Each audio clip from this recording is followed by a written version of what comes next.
The West has always supported dictators. So take, say, the Arab Spring. Up until the point where the army turned against the dictators, the U.S., Britain, and France supported the dictators.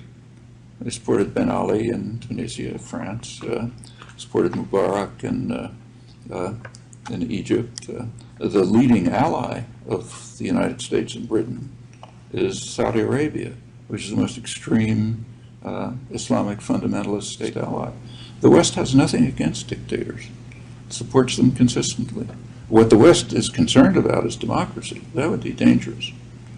So the West will try to adjust what it does to reduce the threat of democracy and to try to restore, in the case of the Arabs, North African states, to restore something like the old regime, but with new names.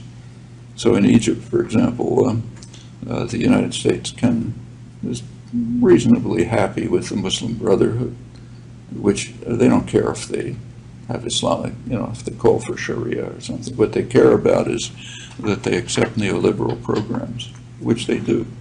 They're a business-oriented party which conforms to U.S. global economic principles, and so they're more or less acceptable. And in fact, it takes a certain genius not to see what's going on, because this is a pattern that is repeated over and over again. There's a kind of a routine game plan. When your favorite dictator is facing difficulties, what you do is support him to the last minute.